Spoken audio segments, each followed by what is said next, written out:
우리는 세상을 살아가면서 사람들을 만납니다. 사람들을 만날 때마다 그 사람이 어떤 사람인지에 대해서 나름대로의 평가를 합니다. 성경을 읽을 때에도 마찬가지입니다. 성경에는 많은 인물들이 나오는데 그 사람들의 이야기를 보면서 그 사람들이 어떤 사람인지에 대해서 우리가 평가를 할 수가 있습니다.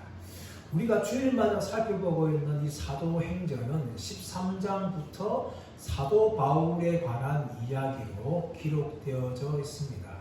우리가 13장부터 시작되어지는 사도 바울의 전도 상황을 보면서 우리는 사도 바울에 대해서 어떻게 평가합니까? 대부분의 사람들은 사도 바울이 워커홀릭 정도로 여겨집니다. 왜냐하면 선교사로 파송되어서 1차 전도여행, 2차 전도여행, 3차 전도여행을 하면서 사도 바울은 쉼없이 복음을 전하였습니다. 그것을 보면서 우리는 사도 바울이 일 중독자가 아니냐 할 정도로 사도 바울에 대해서 많은 오해를 할 수가 있습니다. 그러나 여러분, 사도 바울은 사명에 붙잡혀서 전도를 하였습니다. 그리고 동시에 사도 바울은 사랑의 사람이었다는 것을 우리는 알아야 합니다. 무엇보다 그를 구원하여 주시고 사도로 불러주신 주 예수 그리스도를 사랑하였습니다. 그리고 주 예수를 믿지 않아서 이름받은 백성들을 사랑하였습니다. 유대인들을 사랑하였고 이방인들을 사랑하였습니다. 그래서 그들에게 예수 그리스도를 쉬지 않고 증거하였던 것입니다. 그리고 더 나아가서 제 아들을 사랑하였습니다. 사도 바울이 복음을 증거하여서 믿었던 사람들 향하여서 사도 바울은 열심을 다하였습니다. 고린도에서 2년을 밤낮으로 일하면서 말씀을 전하였고 에베소에서는 또 3년에 걸쳐서 제 아들을 향하여 하나님 나라에 대해서 강론하였습니다. 이 모든 것은 제자들을 향한 사도 바울의 사랑 때문이었습니다. 우리가 지난주에 에베소 장로들 향하여서 사도 바울이 작별하면서 권면하는 내용을 살펴보았습니다. 사도 바울은 밀레드에서 에베소 교회 장로들을 부르면서 그들을 향하여 권면하였습니다. 이유는 두 가지였습니다. 사도 바울이 떠났을 때에 외부에서 사나운 이리가 들어와서 교회를 힘들게 할 것을 알았기 때문입니다. 또 하나는 에베소 교회 자체적으로 어그러진 말을 하는 사람들이 나타나서 교회를 혼란케 하기 때문에 사도 바울은 에베소 교회를 사랑했기 때문에 장로들 향하여 그렇게 권면을 하였던 것입니다. 그런데 이제 사도 바울은 장로들과 헤어지면서 이제 또 다른 길을 향하여 떠납니다. 그 길은 바로 예루살렘으로 돌아오는 일이었습니다. 사도 바울이 에베소 교회 장로들과 헤어지면서 작별에 대해서 우리는 지난주에 말씀을 읽지 않았지만 지난주 후반부에 보면 잠깐 나오고 오늘 본문을 보면 21장 1절에 보면 우리가 그들을 작별하고 라고 이야기하고 있습니다. 우리가 그들과 작별하고 이 작별했다는 것은 단순한 그냥 인사 정도로 작별하는 것이 아닙니다. 이것은 헤어지기가 너무 힘들고 어려운 상황인데 억지로 떼어내는 그런 모습을 보여주고 있는 것입니다. 그만큼 사도 바울은 에베소 교회 장로들을 사랑하였고 또 에베소 교회 장로들도 사도 바울을 사랑했기 때문에 작별하기가 너무 힘들어서 억지로 서로 떼어낼 정도의 이별을 할 수밖에 없었던 것입니다. 이제 사도 바울은 밀레드에서 배를 타고 수리아로 가고 있는데 1절 말씀 보시면 우리가 그들을 작별하고 배를 타고 바로 고스로 가서 이튿날 로도에 이르러 거기서부터 바다라로 가서라고 이야기합니다. 배를 타고 밀레드를 떠나죠. 어디로 가고 있는가 하면 고스를 갔습니다. 이 고스라는 것은 의학의 아버지인 히포크리테스의 고향입니다. 그리고 여기에는 큰 의료 학교가 있었고 또 유대인들이 많이 살았기 때문에 무역의 중심지이기도 했습니다. 이 고스에서 하룻밤 머물고 또 그 다음 내려가면 이튿날 로도에 이릅니다. 이 로도라는 것은 일주량이 많아서 아름다운 장미가 풍성한 그런 지역이고 세계 7대 불가사의 중에 하나인 아폴로 신상이 있는 그런 섬이었습니다. 이 섬을 또 지나가면서 어디를 갔는가 하면 바다라로 갑니다. 여기까지는 작은 연안선 배를 타고 이동할 수가 있었습니다. 하지만 바다로부터 이제 베니게로 가는 것은 큰 배를 타야 됩니다. 왜냐하면 지중해를 건너가야 되고 에게를 통과해야 되기 때문에 작은 연안선을 통해서 여행할 수가 없었고 이제 큰 배를 타고 바다라에서 베니게로 가는 배를 탑니다. 이 베니게는 오늘날 레바논을 말하고 그 당시에 페니키아라고 부르고 있는 지역입니다. 이 페니키아는 해상 무역이 굉장히 발달한 곳이었고 큰 배들이 있는 그런 곳이었습니다. 이 페니키아로 가기 위해서 배를 타고 가게 되었습니다. 3절 말씀 보시면 구부로를 바라보고 이 길을 외편에 두고 수리아로 항의하여 두로에 상륙하니 거기서 배의 짐을 풀려함이라. 이 베니게로 가는 곳에 무엇이 있는가 하면 구부로가 있습니다. 구부로는 키프로스라고 부르고 있는데 이것은 1차 선교여행 때 들러서 복음을 전했던 지역입니다. 그 구부로를 왼편에 바라보고 곧장 수리아로 가게 되어지죠. 수리아를 가게 되면서 어디에 됩니까? 두로에 상륙하게 되었습니다. 이 두로라는 것은 페니키아의 중심 도시입니다. 오늘날 레바논에 있는 도시죠. 이 두로라는 것은 주전 2750년경에 세워진 세계 최대 해양 도시입니다. 그리고 무역이 굉장히 발달하였습니다. 그래서 많은 돈을 번 그런 도시입니다. 그뿐만 아니라 여기에는 유리와 염료 산업이 발달했던 도시였고 이렇게 해상 무역이 발달하다 보니까 주전 65년경에 이제 로마에 예수들이 되었습니다. 그때부터 자유무역 도시가 되었고 상업의 중심지가 되었습니다. 그러다 보니까 영적으로 도덕적으로 타락할 수밖에 없는 것입니다. 상업적으로 중심지다 보니까 세계 각국의 배가 오게 되어진 거죠. 그들이 오면서 무엇을 가져옵니까? 돈을 가져오고 또 우상들을 가져옵니다. 그러다 보면 돈이 모인 곳에는 도덕적으로 타락이 날 수밖에 없고 또 우상들이 모이는 곳에는 영적인 타락이 일어날 수밖에 없는 것이죠. 그래서 이 두루란 지역은 상업적으로는 굉장히 발달한 곳이지만 도덕적으로 영적으로는 아주 혼란한 그런 지역이 이 두루란 땅이었습니다. 근데 이 두루에 도착해서 4절 말씀 보시면 제 아들을 찾아 이래를 머물더니 라고 이야기합니다. 이 두루 지역에 그래도 예수 믿는 성도들이 존재했다는 것을 성경이 말하고 있는 거죠. 그렇다면 이 두루 지역에 언제 복음이 전거되어졌을까요?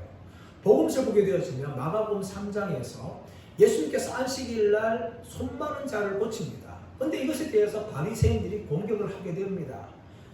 예수님께서 그들을 떠나서 갈릴리로 갈 때에 유대와 예루살렘과 이두메와 요단강 건너편과 두로와 시돈 땅에서 많은 무리들이 나와서 예수님을 쫓았다라고 이야기합니다. 그 당시부터 예수님을 쫓아온 지역이 바로 두로에 있는 사람이 있었다는 것이죠. 또 마가복음 7장에서도 예수님께서 이 손 씻는 전통에 대해서 바리새인과 논쟁을 하면서 두로 땅에 갔는데 이 두로 땅에 어느 집에 있을 때에 수로보니게 가나안 여인이 나와서 자신의 딸에 귀신 들렸으니까 고쳐달라고 하면서 예수님께 나오는 내용이 나옵니다. 그러므로 두로 땅에는 이미 예수님 때부터 복음이 증거된 거죠. 예수님이 찾아가서 복음을 증거하였고 또 오순절 성령 강림이 끝난 후에 사람들이 흩어져서 두로 땅에 복음을 증거했기 때문에 이 두로 지역에 제자들이 있었다는 것입니다. 근데 사도 바울이 이 제자들을 찾았다고 이야기합니다. 이 찾았다는 의미가 무엇인가 하면 헬라어 단어 안비스코라는 단어인데 이 단어는 마치 판을 찾듯이 세상에 찾는 거예요. 도덕적으로 영적으로 타락하고 풍요한 도시이기 때문에 예수 믿는 신자들이 많이 없었어요. 사도 바울이 그들을 찾기에 마치 판을 찾듯이 열심히 찾았고 그들을 만나서 일주일 동안 1회 동안 머물면서 그들에게 하나님 나라의 복음을 다시금 증거하는 모습을 보여주는 것입니다. 그런데 이들 가운데 뭐가 있는가 하면 4절 하반절 말씀 보시면 그 제자들이 성령의 감동으로 바울더러 예루살렘에 들어가지 말라 하더라. 성령의 감동으로 이것은 성령을 통하여서 그들이 무엇을 말하고 있는가 하면 바울에게 예루살렘에 올라가지 말라라고 권면하는 거죠. 왜냐하면 예루살렘 올라가게 되어지면 바울이 권한받을 것이 뻔하기 때문에 올라가지 말라라고 이야기하는 거죠. 그런데 여러분 이미 사도 바울은 사도행전 20장 22절에서 내가 성령에 매여서 예루살렘에 올라간다 라고 이야기합니다. 사도 바울이 예루살렘에 올라가는 것은 성령을 통하여 성령의 감동을 입어서 올라간다는 거예요. 근데 오늘 본문에서는 제 아들이 성령으로 감동되어서 바울에게 올라가지 말라라고 이야기합니다. 마치 이것을 보게 되어지면 한 분의 성령님이 바로 사도 바울에게는 예루살렘에 올라가라고 감동하셨고 또 이 두로에 있는 제 아들에게는 바울이 올라가면 안 된다 라고 말하는 것처럼 충돌이 나는 거죠. 이것은 굉장히 모순이 아닙니까? 한 분의 성령이 어떻게 다른 말을 할 수 있을까요? 혼란되어지는 거죠. 그러므로 이걸 어떻게 해석해야 되는가 하면 성령께서 두로에 있는 제 아들을 감동시켰지만은 그 감동을 입은 자들이 바울에게 나가서 사도 바울을 향하여 예루살렘에 올라가지 말라라고 권면한 것으로 이야기하는 거죠. 다시 구체적으로 말하면 성령의 감동은 무엇인가 하면 예루살렘에 올라가게 되면 환난 받는다 그런 것을 알게 하는 것이 성령의 감동이었어요. 그런데 그 감동받은 제 아들이 사도 바울을 사랑하여서 나아가서 사도 바울을 만류하는 내용이죠. 다시 말하면 좀 더 어려운 것을 쉽게 설명하면 사도 바울을 말리는 것이 성령의 감동이 아니라 예루살렘에 올라가서 환난 받는다고 하는 것이 바로 성령의 감동이었어요.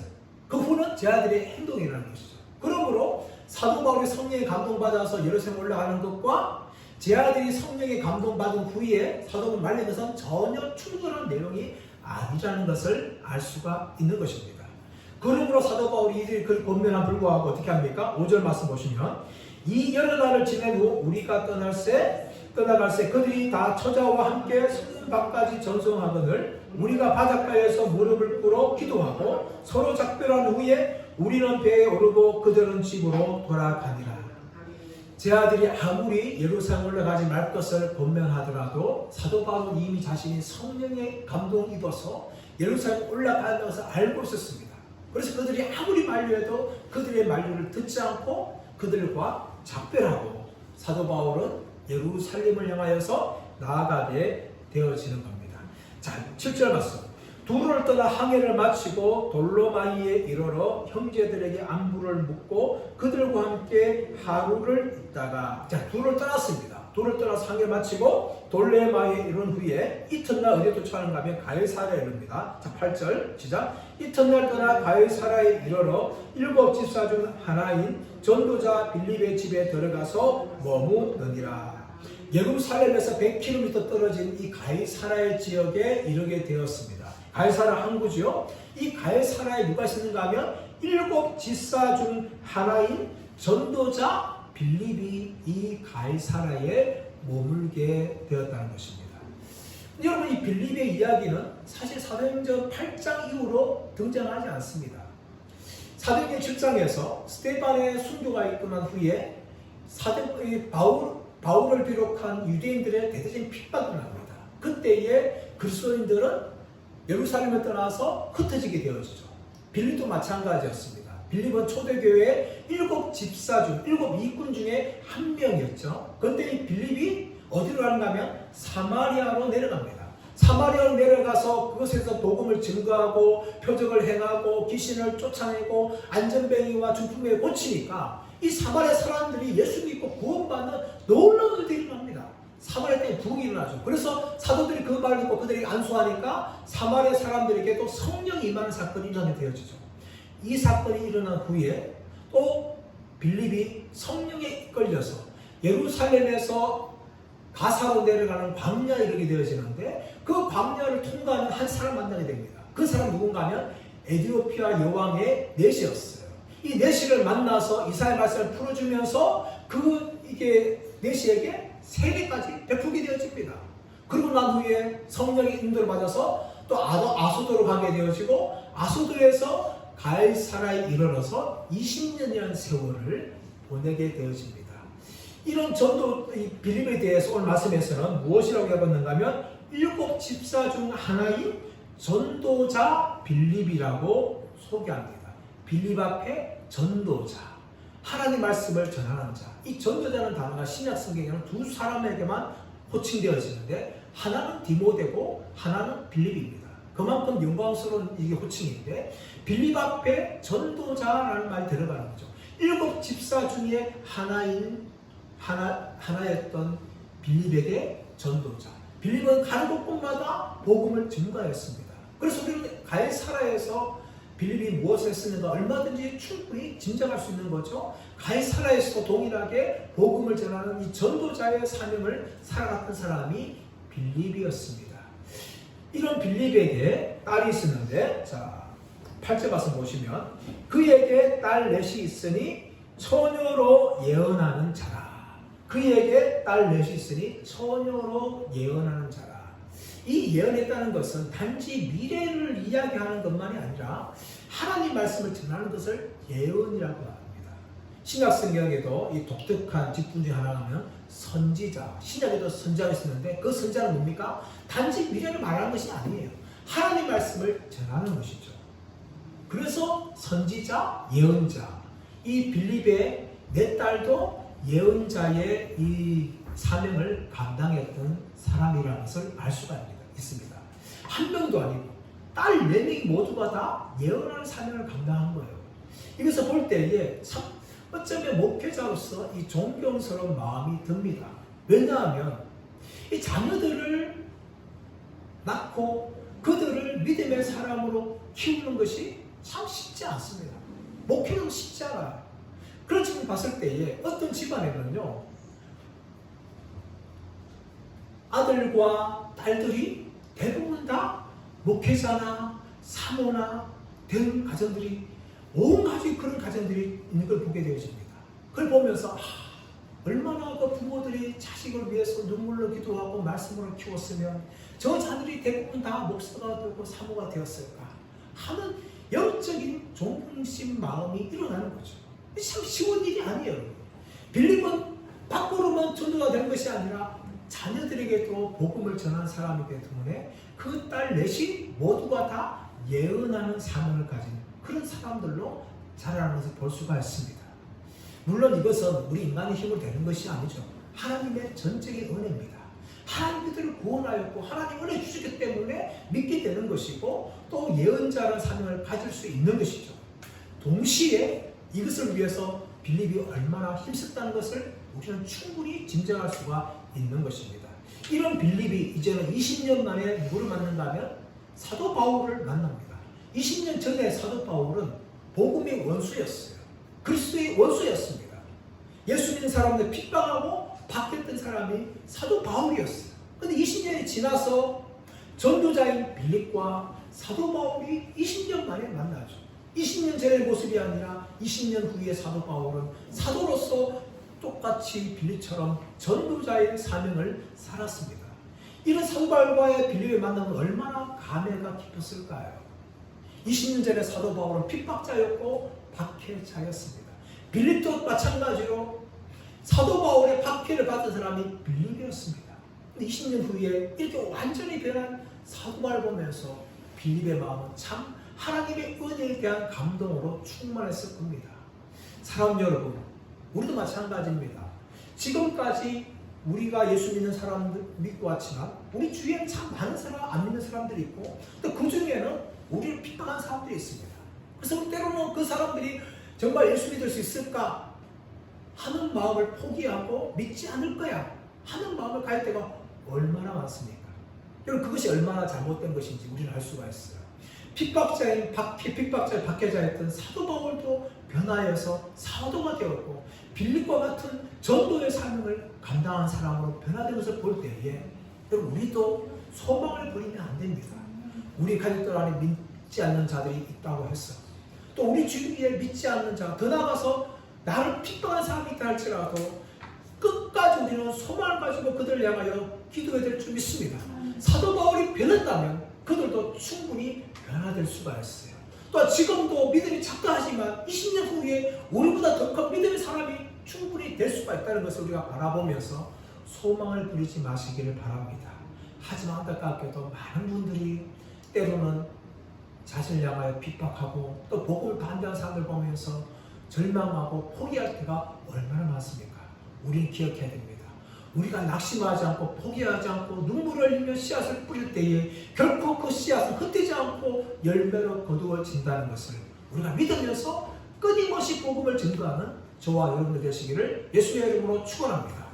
이렇게 이제 사도 바울이 빌립의 집에서 오랫동안 머물고 있을 때에 아가보라는 선지자가 찾아옵니다. 자, 10절 여러 날 머물러 있더니 아가보라 하는 한 선지자가 유대로부터 내려와서 이 아가보는 사도행전 11장 28절에 이미 등장했던 사람입니다. 이 사람은 천하의 흉년이 될 것이다. 그렇게 예언을 했는데 실제로 글라우디오 황제 때에 로마 제국 내에 흉년이 일어났어요. 그 예언했던 사람이 아가보입니다. 그래서 오늘 말씀에서는 선지자라고 이야기하죠. 유대로부터 내려왔는데 이 사람이 또 사도 바울 향하여서 예언을 합니다. 자, 11절 우리에게 와서 바울의 띠를 가져다가 자기 수족을 잡아내고 말하기를 성령이 말씀하시되 예루살렘에서 유대인들이 이같이 이 띠인자를 결박하여 이방인의 손에 넘겨주리라 하거늘. 이 아가보라는 사람은 예언을 했는데 그 예언이 다 이루어진 거죠. 하나님 말씀 그때 다 이루어집니다. 그런데 이런 사람이 사도 바울을 향하여서 또 예언을 하는데 무엇입니까? 사도 바울의 띠를 가지고 사도 바울을 묶으면서 예루살렘에 올라가면 이 띠 인자가 이렇게 결박당하여서 이방인 손에 넘겨질 것이다. 이렇게 예언을 하는 거죠. 이것은 무엇입니까? 예루살렘에서 사도 바울이 체포가 되고 감옥에 들어갈 것을 예언하는 것이죠. 실제로 여러분 선지자들은요, 이 실물 모습을 통하여서 앞으로 벌어질 일에 대해서 예언하는 길을 종종 했습니다. 구약성경에 보시면 아히야라는 선지자가 북이스라엘 왕이 될 여로보암을 만납니다. 아히야는 어떻게 합니까? 자기의 옷을 12조각을 내요. 12조각을 내면서 10조각을 여로보암에게 줍니다. 그러면서 하나님께서 너에게 10지파를 맡겨서 네가 북이스라엘 왕이 될 것이다. 예언을 하는데 그대로 다 이루어집니다. 또 이사야도 마찬가지로 3년 반 동안 벌거벗고 다니는, 그러면서 나중에 애국 같은 나라들이 아수르에게 멸망당하여서 벗은 발로 벗은 몸으로 끌려갈 것을 예언하는데 실제로 그거 다 이루어지는 거죠. 이 실물 예언입니다. 마찬가지로 아가보가 지금 바울의 띠를 가지고 자기의 수족을 묶으면서 한 말이 뭔가 하면 이 띠자가 이렇게 되어서 결박되고 이방인 손에 넘겨질 것이다. 이방이 누구예요? 로마 군인들의 손에 넘겨질 것이라는 것을 예언하는데 실제로 그 예언이 다 이루어집니다. 그 예언을 들었던 제 아들이 어떻게 반응합니까? 자, 12절 봤어. 12절 우리가 그 말을 듣고 그곳 사람들과 더불어 바울에게 예루살렘으로 올라가지 말라 권하니. 권하는 것은 한 번만 권한 것이 아니라 계속해서 권했다. 몇 번이도 권했다는 건데 우리가 누구예요? 사도 바울과 함께 했던 일행들이죠. 이 일행들이 그 말을 듣고 또 가이사라에 있는 사람들과 함께 바울에게 예루살렘에 올라가지 말 것을 계속해서 이야기했다는 거예요, 여러분. 그러자 사도 바울이 어떻게 반응합니까? 13절 바울이 대답하되 여러분이 어찌하여 울어 내 마음을 상하게 하느냐. 나는 주 예수의 이름을 위하여 결박당할 뿐 아니라 예루살렘에서 죽을 것도 각오하였노라 하니.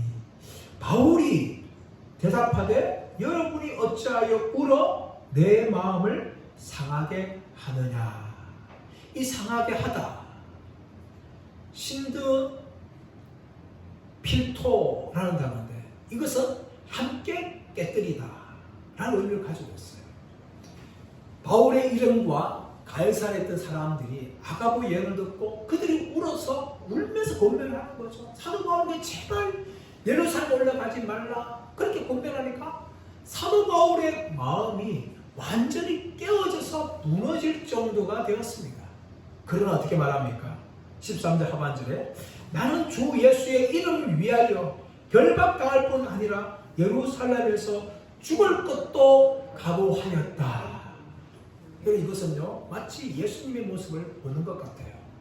예수님께서는 이미 겟세마네에서 기도할 때에 십자가에 달려서 죽으실 것을 알고 계셨어요. 하지만 십자가 죽음이 하나님께 버림받는 죽음이기 때문에 예수님께서는 너무나 괴로워하셨어요.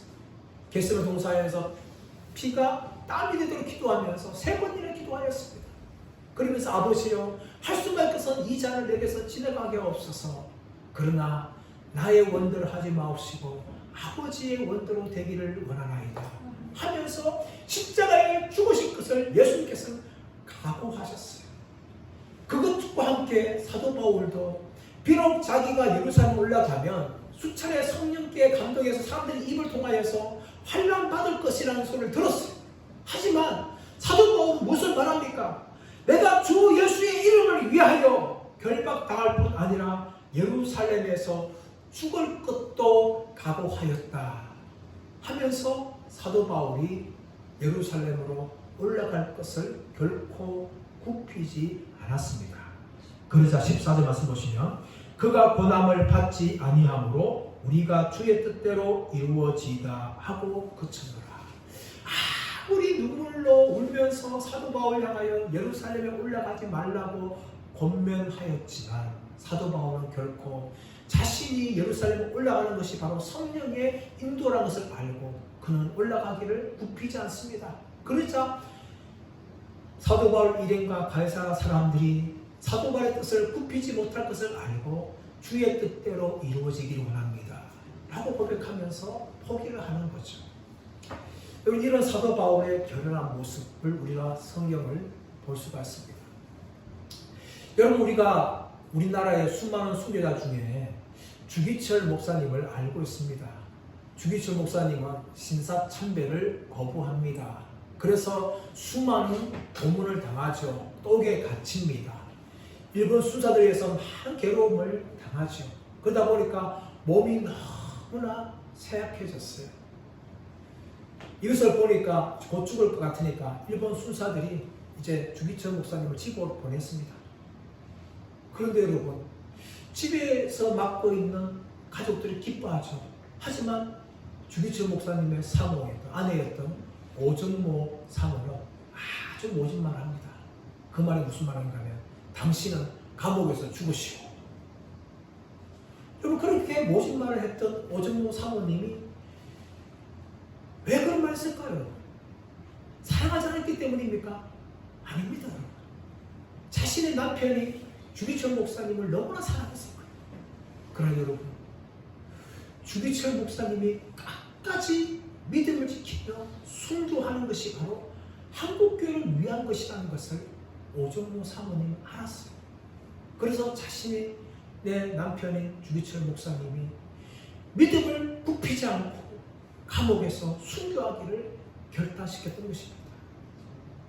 사랑하였지만 남편에서 나서 너무나 안타까웠지만 그 눈물을 머금고 그렇게 모진 말을 하면서 다시금 주기철 목사님을 감옥으로 돌려보냈고 주기철 목사님은 감옥에서 순교하였던 것입니다. 여러분, 이렇게 사도 바울도 자신의 일행들과 가이사랴에 있는 성도들이 자신이 말린 것을 이유를 알았어요. 그 이유가 무엇입니까? 자신을 사랑하기 때문이에요. 사도 바울을 사랑하기 때문에 말린 것을 알고 있었습니다. 그래서 사도 바울의 마음이 상해진 거죠. 그들 마음, 그들의 말 때문에 사도 바울이 상할 만큼 되었지만 사도 바울은 그런 인간적인 나약한 가운데 찬 것이 아니라 내가 주 예수를 위하여 고난감 받는 것뿐만 아니라 죽기까지 각오해야겠다 하면서 예루살렘으로 사도 바울은 올라가는 것입니다. 사랑하는 여러분, 오늘 본문을 통하여서 사도 바울의 모습을 우리가 보면서 사도 바울이 마치 워커홀릭처럼 여겨질 때가 있다는 것을 보게 되어집니다. 하지만 여러분, 본문은 결코 그렇지 않다는 것을 우리에게 알려줍니다. 사도 바울은 예수 그리스도를 너무나 사랑하였고 성도들을 사랑하였습니다. 하지만 동시에 사도 바울은 자신의 사명에 붙잡힌 사람이라는 것을 사도 바울은 우리에게 보여줍니다. 이 사명에 붙잡혔기 때문에 사도 바울은 밀레도에서 베니게까지 수리아까지 오면서 그는 조금도 쉬지 않았습니다. 여러분, 이 밀레데에서 베니게가 오는 지역은 너무나 아름다운 지중해를 통과해야 합니다. 지중해 아름다운 자연 환경, 에메랄드 같은 바다를 바라봅니다. 그리고 지중해 곳곳 섬들에 있는 이 헬라 당시의 아름다운 작품들을 얼마든지 볼 수 있었어요. 그래서 사도 바울은 이 기록을 보게 되어지면 사도 바울이 그것을 머물면서 지중해의 아름다운 자연을 누렸고 또 헬라 작품들을 보면서 즐겼다 하는 내용을 말하지 않습니다. 바로 점검하고 그 다음날 또다시 출발해서 이 베니게 두로까지 옮겨오는 장면들을 보여주는 것입니다. 여기 들었던 사람들은 사도 바울이 이 지중해의 아름다운 자연 환경과 작품들에 대해서 문외한이었기 때문에 그렇게 된 것이다 라고 말합니다. 여러분, 그렇지 않습니다. 사도 바울이 왜 쉬지 않고 이렇게 밀레데에서 베니게까지 쉼없이 달려왔을까요? 쉬지 않고 배를 타고 왔을까요? 그 이유는 무엇인가 하면 바로 주 예수 그리스도에 대한 사명과 예루살렘 성도를 향한 사랑이기 때문이고 또 자신의 사명이 무엇인지를 알았기 때문에 그 사명을 위해서 사도 바울이 달려온 것입니다. 이것이 바로 사도 바울의 삶이었습니다. 사랑하는 여러분, 우리는 어떻게 이 땅을 삶을 살아가고 있습니까? 이 땅에 살아갈 때에 어쩌면 지중해 아름다운 자연 환경과 헬라 작품처럼 이 땅에 우리가 볼만한 것들, 저렇게 것들이 얼마나 많습니까? 그것을 보면서 우리는 무엇을 살아갑니까? 그것에 즐기면서 그것에 빠져서 혹시라도 이 세상에서 좀 더 살려고 우리가 머무르지 않습니까? 또한 사도 바울은 두로의 화려한 문명을 결코 즐기지 않았습니다. 그가 두로에 머무는 동안 제자들을 만나서 그들에게 말씀을 전하면서 일주일 시간을 보내고 곧장 또 예루살렘 향해서 출발하게 되어집니다. 그뿐만 아니라 사도 바울은 예루살렘 올라가면 그곳에서 환난과 핍박을 받을 것이다 라는 말을 들었지만 그는 결코 두려워하지 않고 주 예수를 위하여 내가 환난뿐만 아니라 죽기를 각오하였다 라고 말하는 것을 볼 수가 있습니다. 저와 여러분, 이 땅에서 우리가 천국을 향하여서 여행하면서 이 땅은 잠시 머물 곳인데 불구하고 얼마나 이 땅에 재미있는 것들, 즐거운 것들에 빠져서 살아가는지 모릅니다. 또 그것을 살아가면서 우리는 사명을 다 잃어버리고 내가 이 땅에 왜 살아가야 되는지 이룰 줄 모르고 똑같이 불신자처럼 살아갈 때가 얼마나 많은지 모릅니다. 또한 우리가 예수 믿는 길을 걸어가면서 예수 믿는 것 때문에 때로는 고난당하고 핍박당할 때에 신앙을 포기하는 마음을 가질 때가 얼마나 많은지 모릅니다. 사랑하는 여러분, 사도 바울은 그렇지 않았습니다. 지중해 아름다운 자연환경과 아름다운 작품들을 뒤로하고 그는 곧장 달려갔고 두로에서조차도 사도 바울은 관광하면서 보내지 않았습니다. 그리고 예루살렘에서 환난당하다 할지라도 내가 주 예수를 위하여 죽기를 각오한다 할 정도로 그는 고백을 하였습니다. 물론 저와 여러분은 사도 바울은 아닙니다. 사도로 부름받지 않았습니다. 하지만 사도 바울과 같이 우리는 천국을 향하여 달려가야 될 하나님의 백성들로 부름받았습니다. 그렇다면 여러분, 이 땅의 삶을 살아가면서 이 땅의 즐거운 것들, 재미있는 것들 돌아보지 않고 천국을 향하여 곧장 달려가는 분들 되기를 간절히 바랍니다. 또한 동시에 이 땅의 삶을 살아가면서 어떤 핍박과 환난이 우리를 기다리고 우리를 걷는다 할지라도 결코 그 환난 때문에 믿음을 포기하지 않고 예수 그리스도를 위한 것이라면 어떤 환난도 각오하면서 끝까지 믿음의 길 달려가는 저와 여러분 모두가 되시기를 예수의 이름으로 축원합니다.